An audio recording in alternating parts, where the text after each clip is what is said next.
ఏపీలో PPP work out అవుతుందా? ఇప్పుడు ఇవే ప్రశ్నలు వినిపిస్తున్నాయి.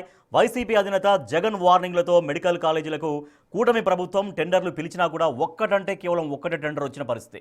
దీంతో ఎట్టి పరిస్థితుల్లోనూ తగ్గొద్దని ఏపీ ప్రభుత్వం డిసైడ్ అయింది. మరి మిగిలిన వాటి విషయంలో ప్రభుత్వం ఏం చేయబోతోంది? రీటెండర్లు పిలిచినా కూడా మళ్ళీ ఎవరైనా బిడ్లు దాఖలు చేసే పరిస్థితి ఉందా లేదా అన్నటువంటి డౌట్స్ వ్యక్తమవుతున్నాయి. రైట్, నాగేశ్వర్ గారు, ఇప్పుడు పీపీపీ విషయంలో రీటెండర్ల విషయంలోనైనా ప్రభుత్వం ఆశించినటువంటి పరిస్థితి వస్తుంది అనుకోవచ్చా ఏమైనా? అంటే మీకు 2025లో వైఎస్ఆర్ కాంగ్రెస్ పార్టీకి బాగా ఉపయోగపడ్డ ఇష్యూ పీపీపీలు. ఇది రాజకీయంగా ఏ ప్రభావం చూపుతుంది, ఎన్నికల్లో కూటమిని దెబ్బతీస్తుందా, ఆ స్పెక్యులేషన్స్ నేను వెళ్ళడం లేదు. కానీ హలో వినిపిస్తుంది సార్, చెప్పండి. హలో హలో సార్ చేయండి, క్లియర్గా వినిపిస్తుంది. రైట్, పీపీపీ విషయంలో పీపీపీ పద్ధతిలో మెడికల్ కాలేజీల నిర్మాణం చేపట్టింది రాష్ట్ర ప్రభుత్వం. అయితే దానికోసం టెండర్లు కూడా పిలిచింది. కానీ కేవలం ఒక్క కాలేజీకి మాత్రమే టెండర్ వచ్చింది. దీనికి కారణం ఏంటంటే వైఎస్ఆర్ కాంగ్రెస్ పార్టీ చాలా తీవ్రంగా దీన్ని వ్యతిరేకిస్తోంది. ఎస్ సార్ వచ్చారు. ఎస్, ప్లీజ్ కంటిన్యూ చేయండి సార్. లైవ్లోకి జాయిన్ అయ్యారు మళ్ళీ. అంటే మీకు 2025లో వైఎస్ఆర్ కాంగ్రెస్ పార్టీకి బాగా ఉపయోగపడ్డ ఇష్యూ పీపీపీ. మీకు వివిధ సర్వేలు, ఇప్పుడు అది ఒక్కపట్లాగా లేదు, ఎన్నికల సమయంలోనే సర్వేలు కాదు, ప్రతిరోజు నిరంతర సర్వేలు జరుగుతూ ఉంటాయి, డైలీ ట్రాకర్స్ వచ్చేసాయి. ఇప్పుడు అన్ని ఇష్యూస్ కన్నా ప్రభుత్వం బాగా ఇరకాటంలో పడ్డ ఇష్యూ పీపీపీ. మీకు సూపర్ 6 పైన చంద్రబాబు పైన భారీగా అసంతృప్తి ఉందని జగన్ భావిస్తున్నాడు. కానీ క్షేత్రస్థాయిలో అలా లేదు. సూపర్ 6 పైన జనరల్గా ఓవరాల్గా సాటిస్ఫాక్షనే ఎక్కువ ఉంది. అఫ్కోర్స్ ఇంకా కొన్ని అమలు చేయకపోవచ్చు, కానీ బట్ స్టిల్ లార్జర్ మ్యాక్రో లెవెల్లో చూస్తే సాటిస్ఫాక్షన్ ఉంది.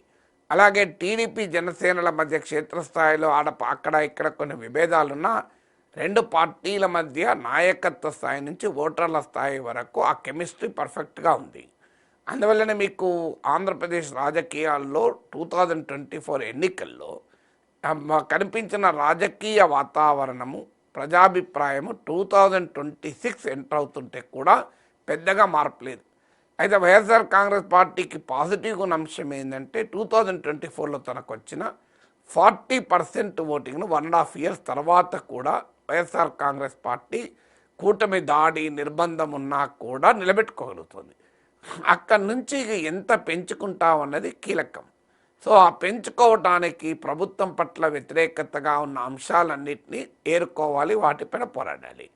అమరావతి ఇష్యూ పైనేమో జగన్ ఏమీ చేయలేడు, ఎందుకంటే జగన్కు ఆ అవకాశమే లేదు. సో అమరావతిలో మీకు నారాయణ ముందు ఒక రైతు గోడు వినిపించుకుని కుప్పకూలిండని ఇలాంటి ఎన్ని చెప్పినా అమరావతి ఇష్యూలో జగన్మోహన్ రెడ్డి గతంలో అనుసరించిన ఓ విధ్వంసక విధానం వల్ల అమరావతిలో అవకాశమే లేదు. సో ఇక దేనిపైన చంద్రబాబు నాయుడు ఎదుర్కోవాలి? జగన్ నమ్ముతున్నది ఏంటంటే సూపర్ 6 పైన బాగా వ్యతిరేకత ఉందని నమ్ముతున్నాడు. అది వాస్తవం కాదు. ఇక వ్యతిరేకత ఉన్నది ఉద్యోగ కల్పన పైన ఉంది. కొంత అసంతృప్తి ఉంది వ్యతిరేకత కాకపోయినా. 20 లక్షల ఉద్యోగాలను ప్రామిస్ చేశారు. ఇప్పటికైతే పెట్టుబడులు వస్తున్నాయి కానీ ఉద్యోగాలు రావడం లేదు. ఆ పెట్టుబడులు కూడా ఎంఓయూలు ఎంత మేరకు అది గ్రౌండింగ్ అవుతాయనేది క్వశ్చన్ మార్కు.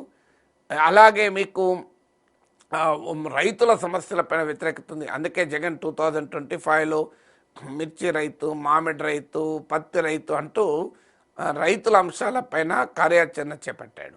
స్థానికంగా ఎమ్మెల్యేలపైన తీవ్ర వ్యతిరేకత ఉంది. చంద్రబాబు నాయుడు అనేక సార్లు చెప్పింది మంత్రులపైన వ్యతిరేకత ఉంది, మంత్రులు సరిగా పనిచేయడం లేదు, ఎమ్మెల్యేలు పనిచేయడం లేదు, కలెక్టర్లు పనిచేయడం లేదు, ఒక్క తాను పవన్ కళ్యాణ్ లోకేష్లే పనిచేస్తున్నారని ఎన్నోసార్లు చెప్పాడు. ఆంధ్రజ్యోతి లాంటి పత్రికల్లో పతాక శీర్షికలు కూడా వచ్చింది. అందువల్ల అది కాస్త వైఎస్ఆర్ కాంగ్రెస్ అనుకూలంగా ఉన్న అంశం.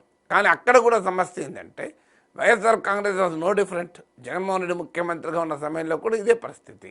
మంత్రులు డమ్మీలు చేశాడు, ఎమ్మెల్యేల పట్ల బాగా వ్యతిరేకత ఉండే.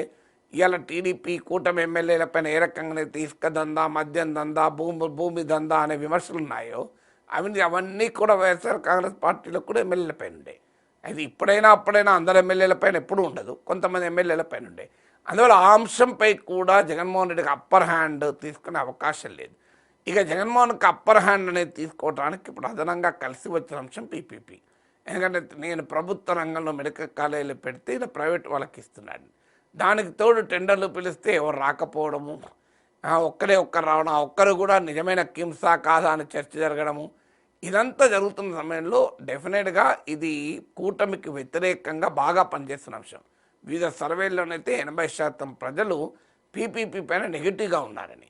అందుకే చంద్రబాబు నాయుడు పదే పదే పీపీపీని సమర్థించుకుంటూ నరేంద్ర మోడీ చెప్పాడు, వాజ్పేయి చూపిన మార్గం అంటూ తానొక్కడే డిఫెండ్ చేస్తే ప్రజలు కన్విన్స్ కారు కనుక మోడీకి ఉన్న గుడ్విల్ను, వాజ్పేయికి ఉన్న గుడ్విల్ను అదంతా వాడే ప్రయత్నం చేస్తున్నాడు.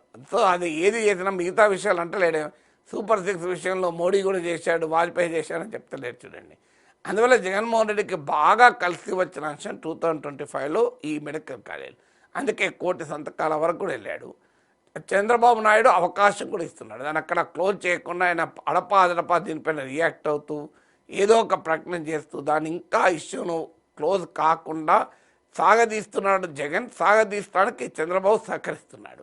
అందువల్ల ఖచ్చితంగా 2026లో కూడా మీకు మెడికల్ కాలేజీల పీపీపీ వ్యవహారం అనేది టీడీపీ కూటమి వైసీపీల మధ్య ఒక సంకుల సమరం, ఒక పోటాపోటీ పోరాటం అయితే ఖచ్చితంగా జరుగుతుంది.